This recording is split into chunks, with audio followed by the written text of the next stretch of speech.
Hello everybody. It's been about 6 to 9 months since I first started this project of my workshop for my 3D printing, and I want to show you the update. It's complete now. This here is the shield here. This is just a Muslim sheet made out of 2x4s, secure on the bottom, and it's just so the neighbors can't see in, people can't see my equipment. And here it is inside the garage. The garage door just goes up over the top. This sheet is put up, but this sheet goes all the way across here, comes down to the floor. This also comes down to the floor here, closes. I can open it up so I can walk through here. And once again, this sheet is here so that it keeps out the dust. It's kind of a dustless enclosure somewhat, and the neighbors also can't see my equipment. Nobody can see what's going on here. So it looks small, but it's not. It's very mobile. This table comes out, although there's usually that car inside this spot. But I just want you to show that I want to show that when I finally get ready to go to another shop, everything's mobile and light. Nothing is really attached.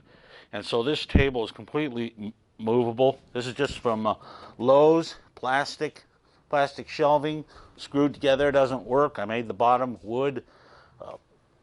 Casters are here. Casters are right here on this metal cart that I've had for a couple of decades.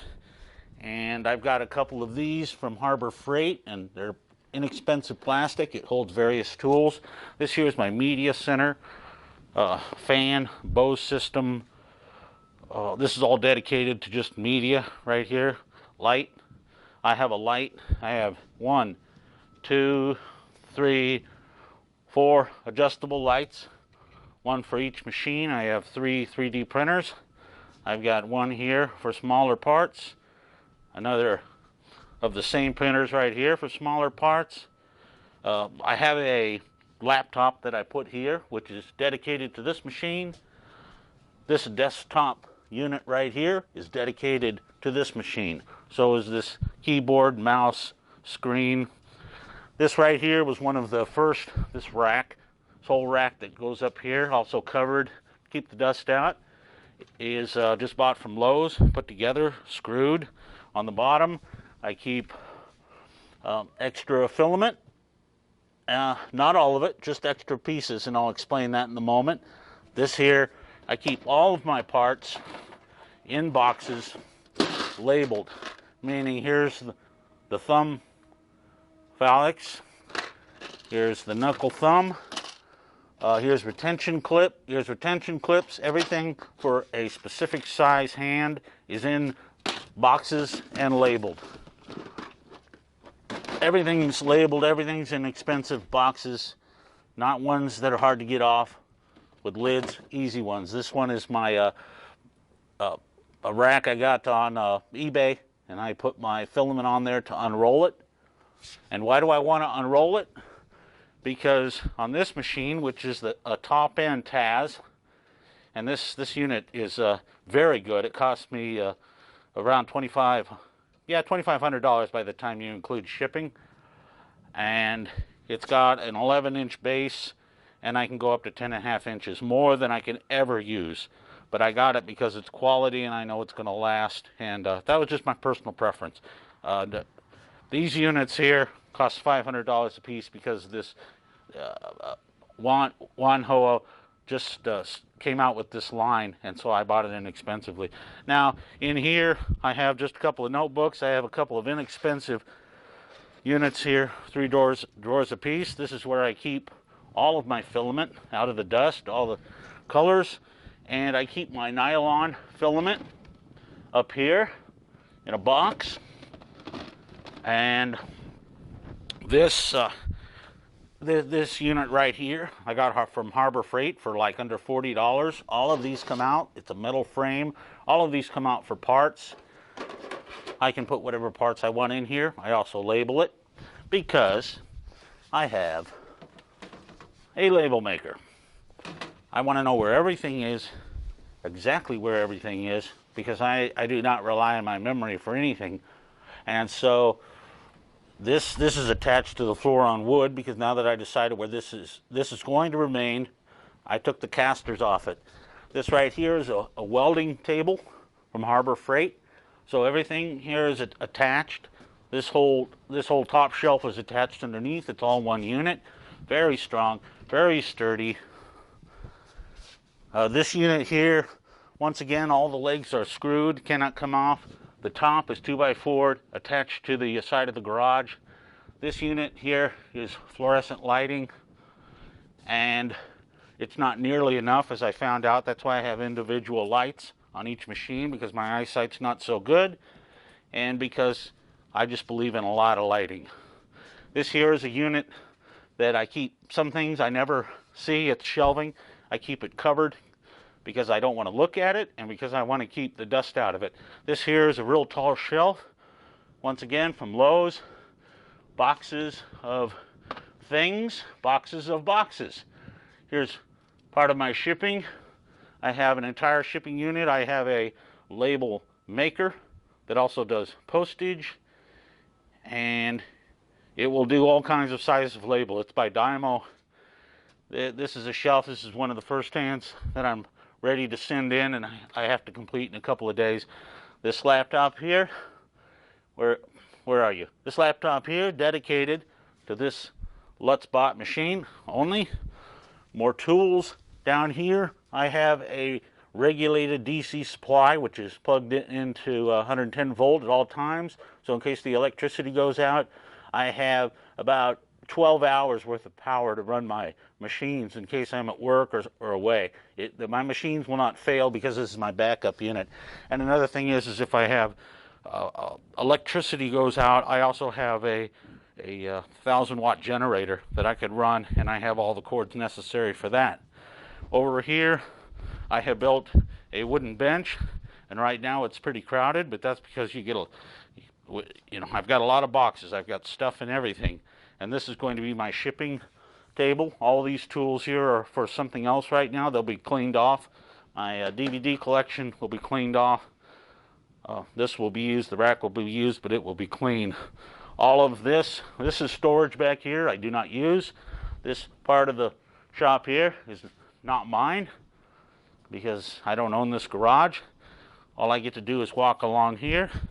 My table goes back into place right about here so that a vehicle can come in through here. This is moved over, and as you can see, it's nice and tight. Here's an end view of this. I get to this machine right here. I have tools here. This is the back, a little fan. I got my Bose system. Blah blah blah blah. This is like I say, dedicated. Here's my Slinky. Here's my picture. I have a lot of these that say either dream or imagine. I have mouse pads that give me positive energy, and everything here is positive. Little sign here, little block, go your own way. This one, let hope take flight. Here's the children I'm going to be working on. I got this from an organization that I stopped contributing to with finances, and then suddenly they sent me a bag, which they should have done before, but they sent me a bag, so I cut it up, and it kind of protects the screen from dust. These here are metal sheets from Lowe's put together with screws.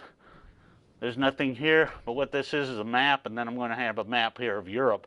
I was going to go to Africa. I have changed my mind in the last 6 months, and I plan to go either to Europe, Romania, the former Soviet Union. This here, everybody dies.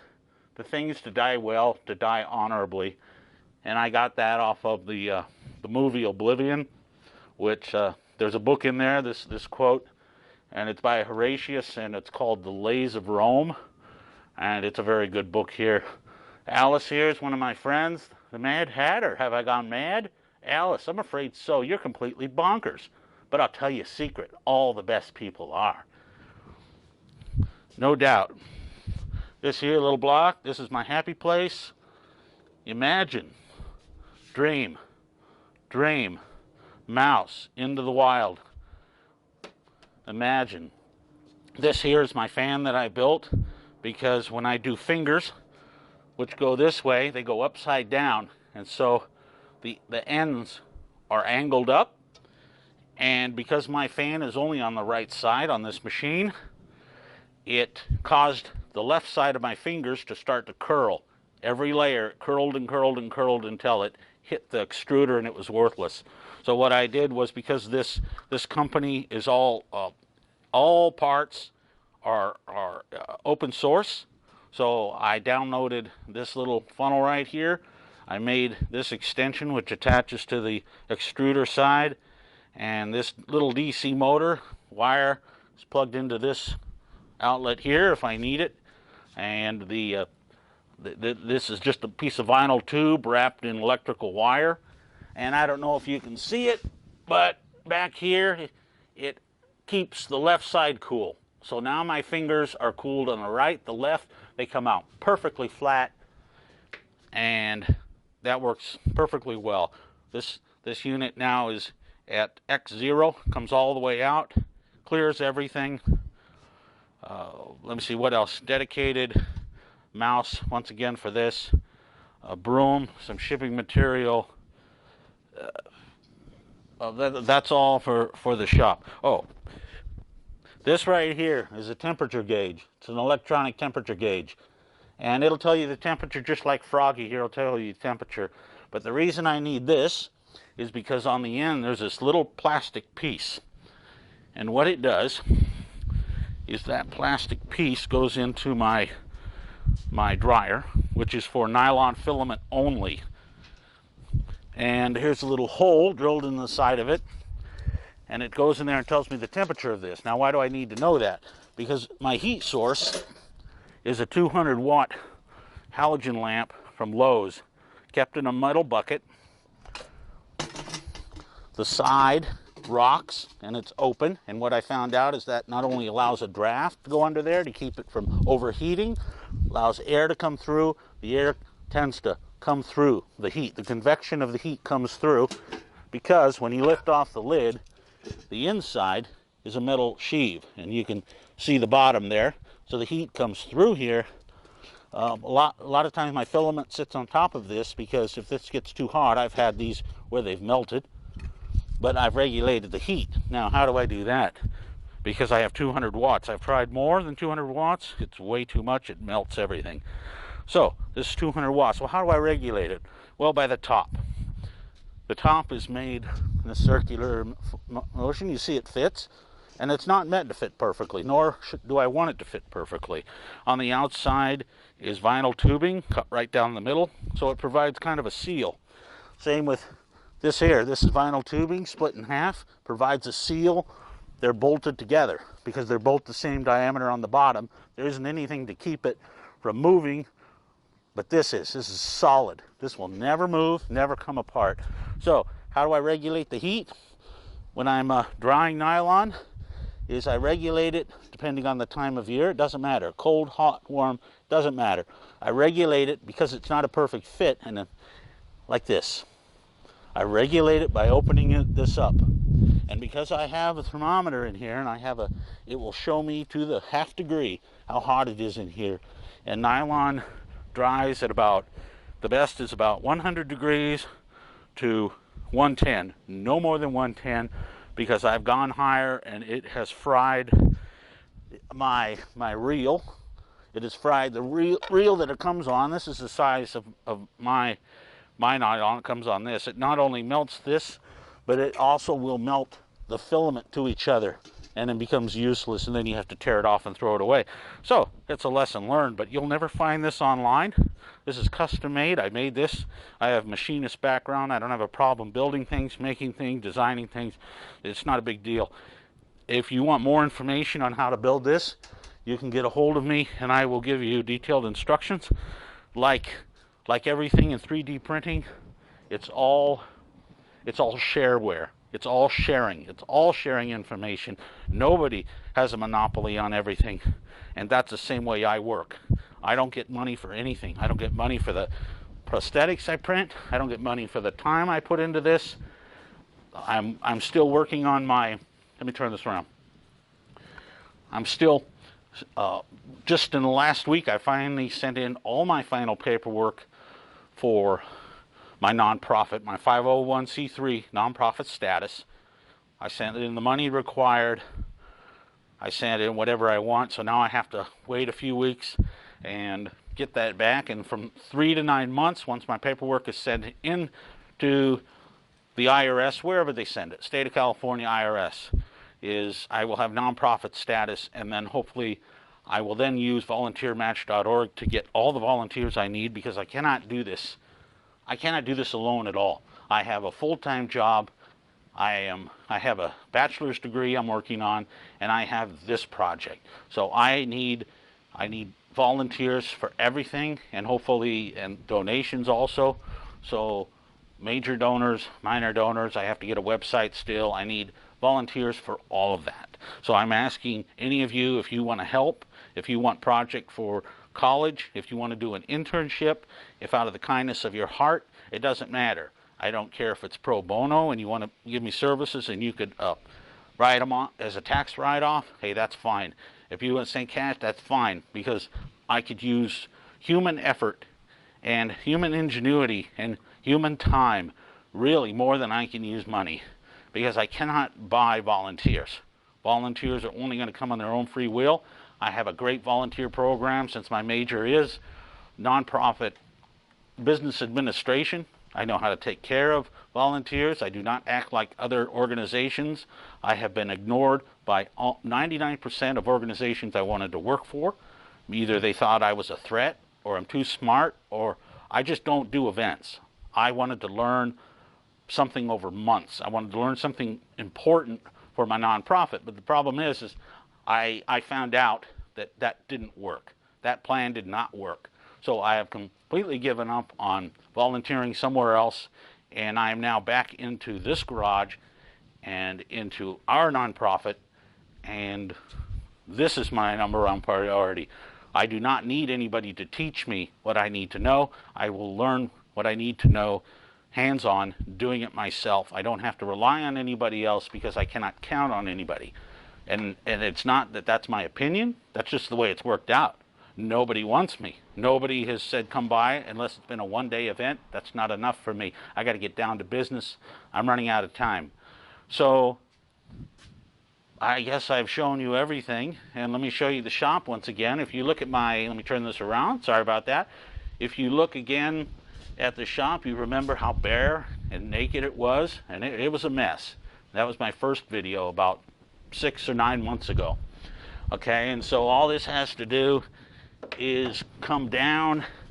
As I told you before, it all comes down, wraps around there, goes right to the ground. This side goes in, and no dust. I can go through here, I can open it. I have a red stool. I sit right here, watch my movies. I have everything within reach. Everything's within control. The light above is a switch, as you can see, dark, light, magic, huh? But it took me a long time to figure out where things go and the best placement for things, and right now everything's going to stay put. It's perfect as far as I'm concerned. Everything's here, ready to go, and it took a lot of money, took a lot of credit card, and I'm in debt, but that's what being an entrepreneur is about. If you're not in debt and you're not willing to take a risk, then you don't belong in the nonprofit sector, and you don't need to be an entrepreneur. I don't have any partners, and I don't recommend partners. Don't borrow money from your family, from your friends. Don't borrow money from anybody, any family members, because you're going to be sorry. Do not mix business with family, or you will be sorry. And that's not my opinion. That's my schooling, and from what I've seen online and heard other stories. You keep everything in your control, like any large corporation. You keep control, and the people that I train, let me flip this around. I will train according to, turn this around here, according to the way that I want the organization run. And I know how it needs to be run, and I know professionalism. I want people who are dedicated, and I'm not looking for short-term volunteers, although the average term for volunteer seems to be a couple of hours to a day, a week if you're lucky, and people just don't do it for months. But the thing is I'm looking for volunteers that want to make a difference, that want the experience that I was not allowed because people would not use me in my free time and effort. I am going to use it for other people, and I am going to help them in their careers, or if they want to continue on with me and still be with me years from now, I will still help let people volunteer for an hour or two, depending, but not here. Once I have to get out of this house because of liability issues and insurance into another shop that's larger, and then at that time I can have people work there for short periods of time. But what I've come to do, my conclusion of the nonprofit now, my mission is not only to send prosthetics to enablethefuture.org so that they distribute it through the world, but I'm also going to control that aspect. And my main interest is volunteers and how to get people to volunteer, to find out there is a way to volunteer, to have people volunteer for a very good cause for a short amount of time, and they can change the world and a person's world. I plan to use it for therapy, for PTSD, for human trafficking victims, for vets, for old folks, for students. It doesn't matter. Anybody under the sun. Disability, people with disabilities, all the people who get rejected and don't get a break and have to go through government programs and government this and government that. They don't have to do that. That's not required. That's not a requirement. They work with me, and I give them things that they probably can't find anywhere else. And that's what we do at the kindhandsofpeace.org. So my time is up for today, and I hope I told you everything that you need to know. I think I did, maybe more than you needed, but that's where I'm at. I'm way more confident than 6 months ago. I know what the heck's going on, the direction I'm going. I am having a great time, and I'm not relying on anybody to help me out. I pull my own weight, and that's what an entrepreneur needs to do. I don't rely. My family doesn't care. They're not supporting me. Nobody's supporting me. My work, I tell people what I want to do. Nobody cares. Nobody supports me. Nobody wants to think of the future. Nobody has a vision. And the only reason I know is they don't say anything. Now, whatever vision people may have, they keep to themselves. People are so quiet and scared, or they just haven't thought about it or don't want to think about it. I don't care. That's not my dilemma. I have my own troubles, and I have my own mission and vision. So, you have a good day, and I will talk to you later. Today's date is, I believe, 11/8/2016. So I'll see you next time. Bye-bye.